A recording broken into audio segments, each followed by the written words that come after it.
I got more than a few groans and eye rolls, especially since, as far as they were concerned, the election proved that democracy is pretty far down on people's priority list. There are going to be times, potentially, when one side tries to stack the deck and lock in a permanent grip on power. All right, guys, you're going to love this one, folks. It seems like Barack Obama just got hit with some news that he definitely did not see coming. In fact, he is mad at Trump, and it's sending him into a tailspin. After years of thinking he can pull the strings and stack the deck and manipulate the game, reality just slapped Obama across the face. So I'm gonna break it down for you guys. By the way, if you haven't already, definitely take a second, hit the like button for the video. Thank you so much for subscribing. I really do appreciate you guys. Total victory is impossible in a country politically split down the middle. The result is a doom loop of government gridlock, even greater polarization. When I mentioned to a few friends that our foundation would be hosting a forum on democracy and pluralism, I got more than a few groans and eye rolls. Now, while he's out here pointing fingers and ranting about the weaponization of government and polarization, let's be real, guys. He's just bitter because people have finally had enough. Obama thought this little power, this permanent power base was untouchable. But the American people, they had other plans. They spoke loud and clear. And now he's projecting his own sins onto everybody else. And the desperation, I mean, it's just oozing out of every word that he says. And if you thought that you had seen Obama upset before, buckle up, guys, because this meltdown is something you must hear. That is amazing, actually. So it's intentional. I mean, this isn't just some tick or something that just popped into his head because he's bummed out that they lost the election so bad. I mean, people need to understand Barack Obama has been a really negative force on this country and on politics and creating so much division. That comes from Saul Alinsky. People forget Barack Obama was teaching rules for radicals. He was teaching about Saul Alinsky at the University of Chicago. That is a hero to him. And one of his rules, among many, that was meant to basically dismantle society and bring about this, liberal utopia.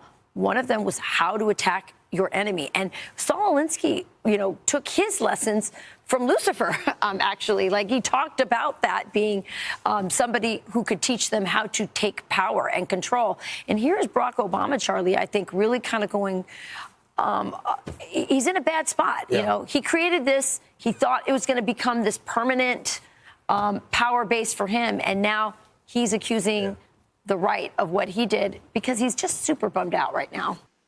Especially since, as far as they were concerned, the election proved that democracy is pretty far down on people's priority list. There are going to be times, potentially, when one side tries to stack the deck and lock in a permanent grip on power, either by actively suppressing votes or politicizing the armed forces or using the judiciary, the criminal justice system to go after opponents. Barack Obama recently gave a speech in Chicago where he expressed concerns about weaponization of government and polarization of America. In his speech, Obama warned about one side trying to stack the deck and lock in a permanent grip on power by suppressing votes, politicizing the military, or using the judiciary and criminal system, the criminal justice system, to target opponents. Obama's words reflected a worry that democracy was no longer a priority for Americans, saying, since total victory is impossible in a country politically split down the middle, it is a doom loop of government gridlock, even greater polarization. However, Obama's speech is an example of projection. In simpler terms, they believe Obama is accusing his opponents like Donald Trump and his supporters of doing things that Obama himself has done. Accuse your opponent of the sins which you are committing. During Obama's presidency, there were incidents like the IRS targeting conservatives under Lois Lerner and the DOJ monitoring Fox News reporters. These actions, they argue, set the stage for what they're now calling the weaponization of government. Yeah, and it is total projection. It's also desperation. That's the thing that is so striking to me about that entire, all those remarks that he made, that entire speech or whatever it was. It was the depth of he's very bitter. That's not the Barack Obama who gave that speech in 2004. Even if you didn't agree with him and didn't like him and didn't agree with his policy prescriptions, it's a different guy than he was when he gave that speech in 2004 or when he won that election in 2008. He is a deeply bitter, angry guy, and he's talking about how voters don't care about democracy. Hope and change has turned into dour and bitter. Yeah. Bitter and really projectionism. And I would say, and while he's projecting, he's not just projecting that which we all know at this point, which is the Department of Justice was weaponized under Joe Biden. There was a consolidation of permanent Washington under Joe Biden. What we should also point out is it all began under Barack Obama. Yes. Yep. That is when, for example, he spied on a Fox News reporter. That is when Lois Lerner targeted conservatives with the IRS. That is when much of this began and was just extrapolated under the presidency of Joe Biden. Yeah. And then they also under Barack Obama and then metastasized under Joe Biden, which, many people believe that administration was being run out of Obama's mansion in Colorado, Washington, D.C. But that said, the censorship industrial complex that was used to also consolidate that power is something else. And that's one of the things that people were really voting against, along with the weaponization of the government, this idea that it could be used to censor us and therefore allow them to consolidate power. Barack Obama is very isolated right now. Even his best friend, George Clooney, who wrote the op-ed that ended up pushing out Joe Biden, is now upset at Barack Obama, going, hey, you told me to write that op-ed. Now everyone's blaming me online. Where are you, Barack Obama? Barack Obama's becoming, he's not used to not being glorified. And this is an interesting moment for him. Obama's tone has changed over the years. Unlike the optimistic figure who spoke at the 2004 Democratic Convention or won the 2008 presidential election, they described the current Obama as a deeply bitter, angry guy. Now, Obama's frustration actually comes from his belief that his policies and influence would create a permanent power base. Now, after unexpected election outcomes, Obama is projecting his own actions onto the political right. Trump won this election because he listened to the concerns of the American people. While Obama and his supporters dismissed Trump's focus on issues like the economy and the border security resonated with voters who are struggling financially. He listened to the people. He understood the people's concerns. Obama's background was a teacher of Saul Alinsky's Rules for Radicals at the University of Chicago. Now, according to the commentators, Alinsky's strategies were about dismantling society and gaining control through division.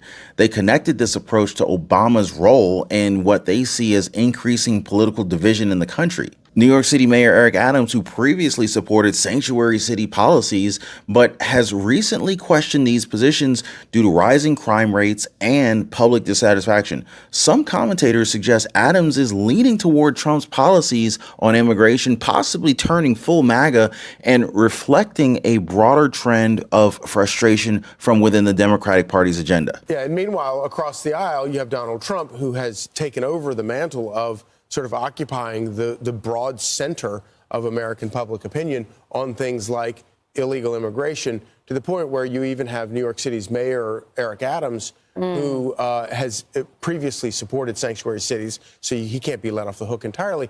But he's open to the idea that Donald Trump and Republicans might very well have some solutions to solve the grave problems in the city. Watch this. Would you ever consider rejoining the GOP? The party that's the most important for me is the American Party. I'm a part of the American Party. I love this country. This is the home of the free, the land of the brave.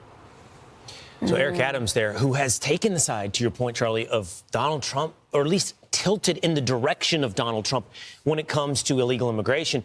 They're even leaving the door open to a return to the Republican Party. Yeah, now that the bills are coming due, he's like, wait a minute, maybe this wasn't such a great idea. But also, don't forget, Mayor Eric Adams was the subject, I think, of the weaponization that we were just talking about. You know, you said he was for sanctuary cities. He saw the effects on his city. He was listening to the feedback coming from the Bronx and Queens and people saying, this is horrible. Our crime is up. We can't walk the streets.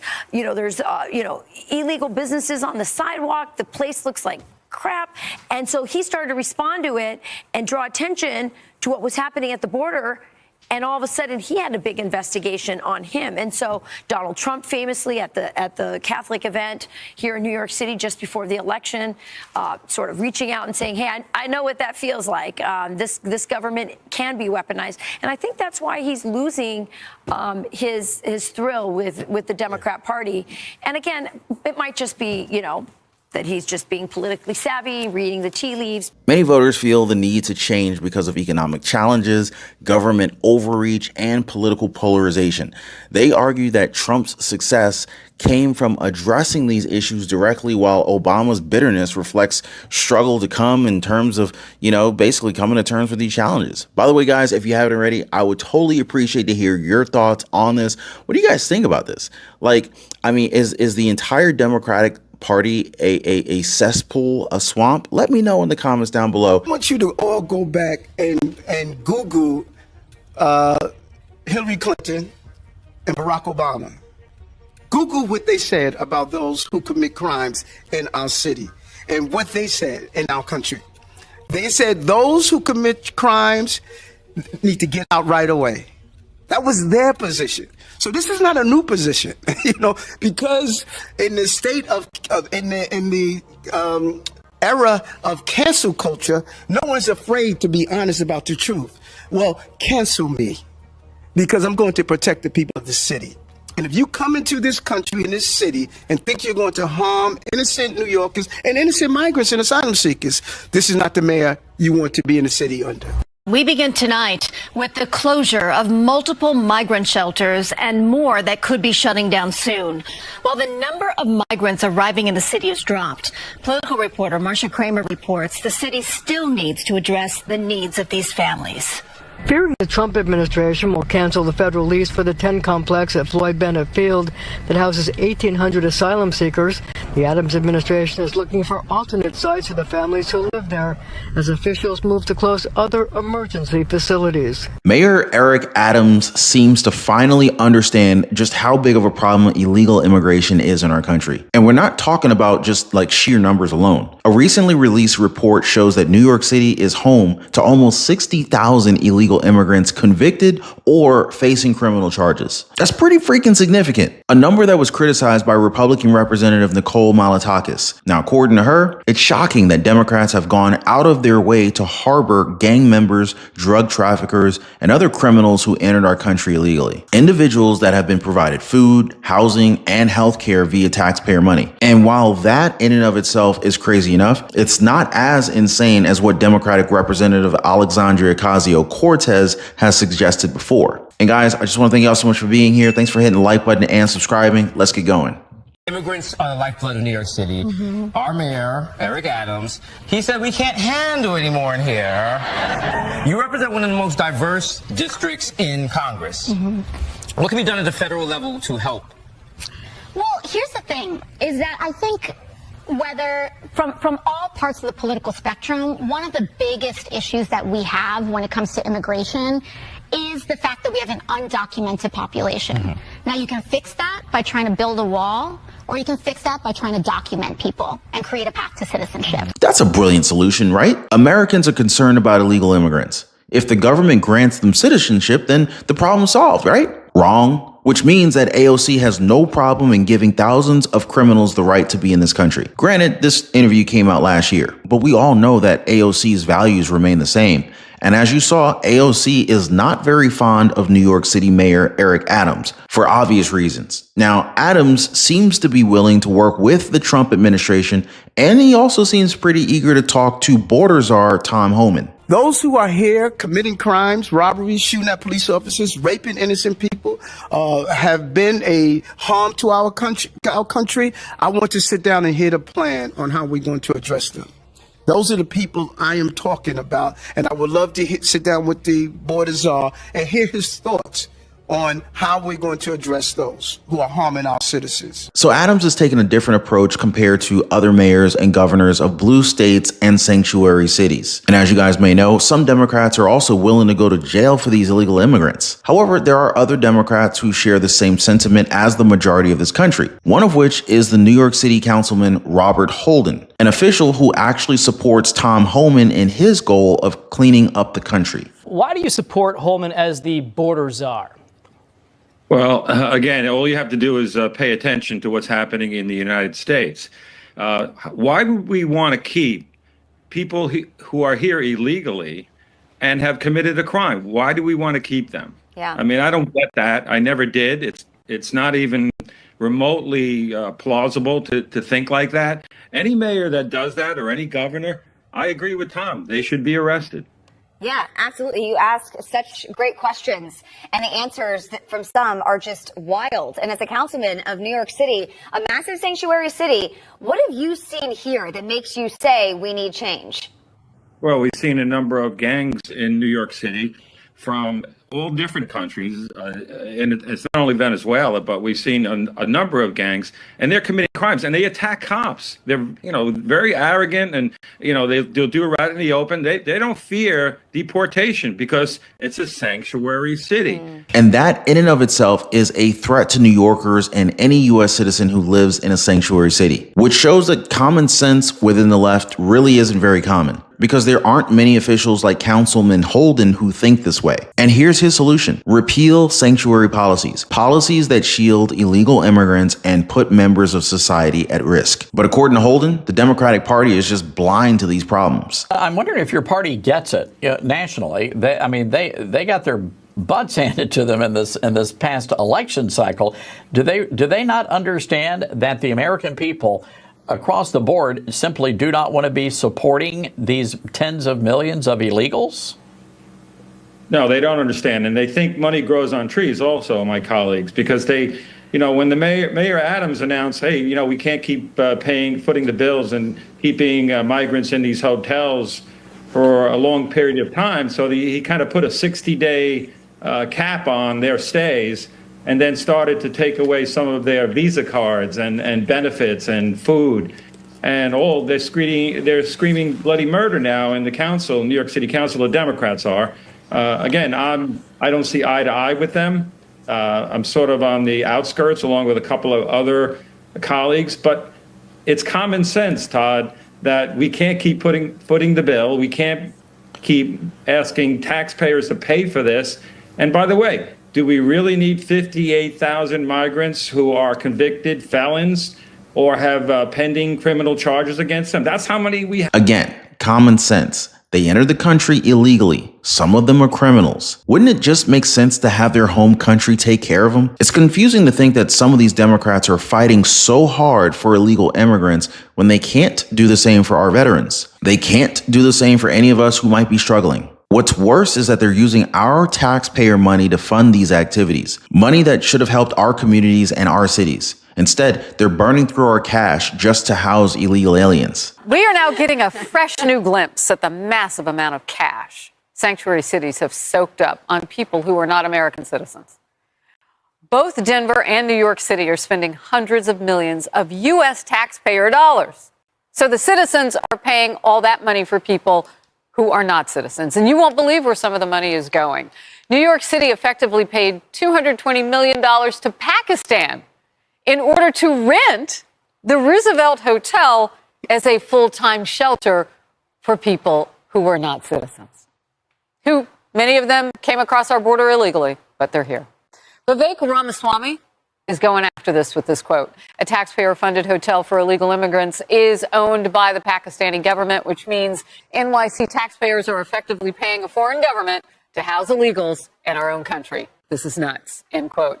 Are any of you guys surprised by this? It's going to take some time and a little bit of a push for things to start rolling. But I think it's obvious that some Democrats are now starting to kind of realize what a lot of us voted for this year. I'm not sure why the pearl clutching is happening now, except that that's what folks want to do. But it seems kind of foolish. You kind of knew he was going to do it, given all that's happened, but maybe I'm just kooky. So I see this one a little bit differently, and some of you know this, but I grew up with an immediate family member who was in and out of jail for addiction-related offenses when I was growing up, and now a decade later, clean, have their life together, serve their time, are still dealing with the consequences.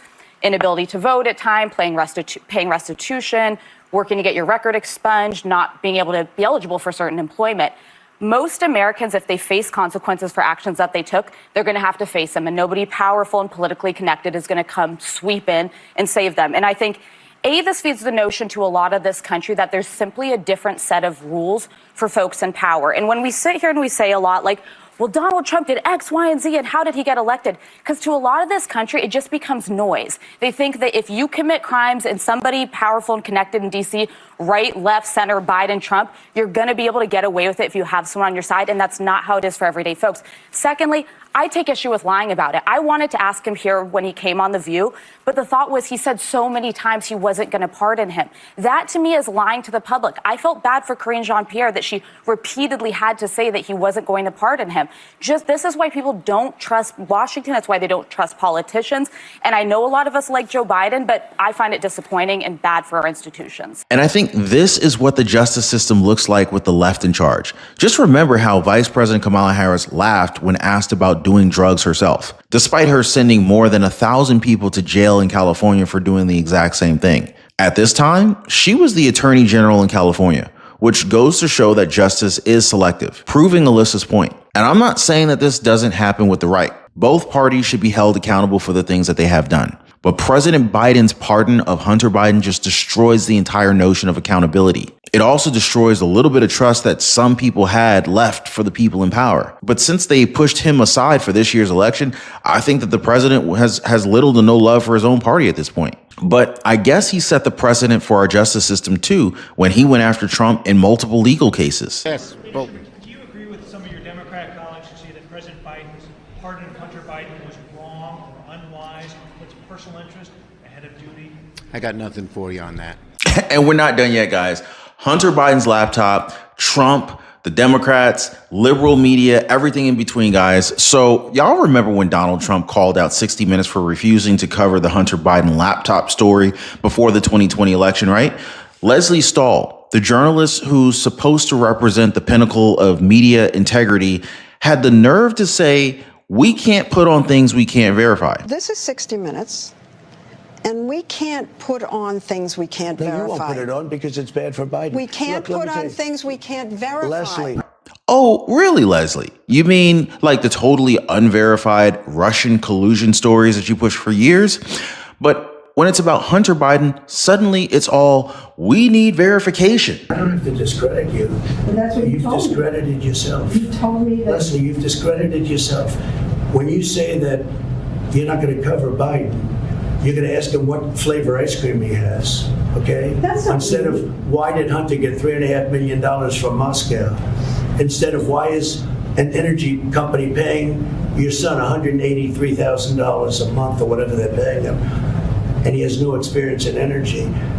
You know, you discredit yourself. I don't have to discredit you. So this story about Hunter and his laptop, some repair shop found it. The source is Steve Bannon and Rudy Giuliani. Give me a break, all right? So anyway, Trump obliterated her with this one line. You discredited yourself. And he wasn't wrong. I mean, Leslie Stahl was busy asking Joe Biden about his favorite ice cream flavor while ignoring the $35 million that Hunter Biden allegedly got from Moscow. Or how about the $183,000 per month that he was pulling in from an energy company despite having zero qualifications? And the laptop, Steve Bannon, Rudy Giuliani, they brought it forward. So the media immediately discredited it. Why? Well, they hate anybody who's associated with Trump. That's the real deal. In fact, the laptop wasn't just real, folks. It exposed some very shady dealings implicating Joe Biden himself. And you're making this one of the hottest, most important issues in your rallies. It's a very important issue to find out whether or not a man's corrupt who's running for president, who's accepted money from China and from Ukraine and from Russia. All these Yeah, I think things that's have an been important issue. investigated and It's incredible the way you can try and say this and sit there and look me in the eye and say it. A Republican He accepted committee- money, his family, from Russia, from Ukraine, from China, and from other places. His brother, who didn't have experience, became a big builder in Iraq without experience. Take a look at what's going on, Leslie. And then you say that shouldn't be discussed. I'm saying it's the biggest scandal out there, Leslie, and you don't cover it. Because it can't be verified. You want to talk I'm about telling you. insignificant things. I'm telling you. Of course it can be verified. Excuse me, we they found the cannot- laptop. Leslie, It can't Leslie, be verified. what can't be verified? The laptop. But instead of digging into that, the media just decided, oh, it's not worthy. It's not newsworthy. So Leslie Stahl, she even looked Trump in his eyes and straight up dismissed it, claiming that it couldn't be verified. Oh, but now we know it actually could. In fact, the New York Post had already published bombshell reports, but nobody cared because it didn't fit into their narrative. Now, if we go ahead and fast forward to today, Joe Biden has pardoned his son Hunter. That's right, guys. The same crimes Trump got impeached for wanting to investigate are now being forgiven with a presidential wave of the hand. And so what does CNN do? Well, they defended, of course. One commentator actually suggested that Donald Trump is out here planning firing squads and punishing his enemies. You can defend it, but wasn't it a lie that he was not going to pardon him? No, I believe the circumstances have changed. I think that we now have a president coming into office who's talking about firing squads, who's talking about running people around the country and making sure that everyone who's his enemy is going to be punished. I mean, are you freaking serious, guys? Who's writing these scripts? I mean, the same folks who brought us the Russian Dozier hoax, perhaps? Now, if we go on over to The View, right? Oh, yes, The View, the channel, the show you guys all love so much. Whoopi Goldberg is on another level of delusion. She's got the audacity to say that it's Trump's fault that Biden lied and pardoned Hunter. Excuse me? Trump didn't make Biden's son take some shady money from Russia, China, and Ukraine. I'd stop calling it a lie. Okay. Well, here's what it says. It's a precedent for all of us to open our eyes because we've elected someone who is in a similar situation, who didn't have a drug problem, who knew what he was doing, who clearly stood and said, I can do this. And he did it. So I think, for many, many reasons, this is very different than any other situation that we have ever dealt with. Trump didn't make Biden hand out that pardon, but sure, go ahead and blame Trump on everything, because, like, why not? I mean, hell, Trump hasn't even been in office for about 4 years. And so then, of course, we can't ignore Jon Stewart. So Jon Stewart, you know, trying to lighten things up with jokes about Hunter Biden's pardon. Yeah, John, you're funny, but where were you when it really mattered? You know what I'm saying? Like, and so now that Biden's presidency is basically circling the drain, Jon Stewart basically decides to finally crack jokes about the laptop. Democrats have a moral perch from which they can judge without shame, hypocrisy, or nuance. Breaking news, President Biden has issued a pardon for his son Hunter Biden. Mother! We were so close. Thanks for nothing, John. Nice with the timing, right? Pardon is a narrowly written, precisely drawn farewell note of compassion for a loved one.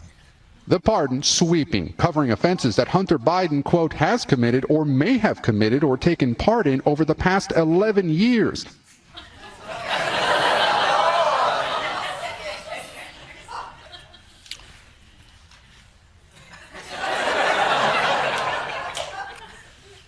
Years is a very specific and not rounded amount of time. So, Hunter, I'll give you a pardon. Well, a few years, 5 years, 10 years. It needs to be 11. So John's humor really just doesn't change the fact that the laptop revealed over a decade of questionable behavior. Meanwhile, over in New York City, Mayor Eric Adams, he seems to have found some common sense. Finally, he's now echoing Trump on immigration here, right? He's saying criminals along with illegal immigrants need to go. Imagine that. Even Governor Kathy Hochul is jumping on the train, promising to personally call ICE herself if criminals are caught. Those who are here committing crimes, robberies, shooting at police officers, raping innocent people, have been a harm to our country. I want to sit down and hear the plan on how we're going to address them. Those are the people I am talking about, and I would love to sit down with the Board of Czar and hear his thoughts on how we're going to address those who are harming our citizens. But hold on. Isn't this what Trump was saying for years while being called a racist? I mean, it looks like the left is starting to finally wake up, but only because public opinion has ultimately turned against them. In fact, it's political survival, plain and simple. And so on the grassroots side, you got Scott Presler. He's a guy who quietly is reshaping the political landscape here. So he flipped Pennsylvania red with his organization called Early Vote Action, proving that the GOP can win if they get their act together on early voting. Meanwhile, the media is busy obsessing over Hunter Biden's laptop. Presler is out here actually making some real changes. So this whole saga is like this perfect storm of hypocrisy and madness. I mean, the media, the Democrats, even some Republicans have been exposed for playing games with the truth.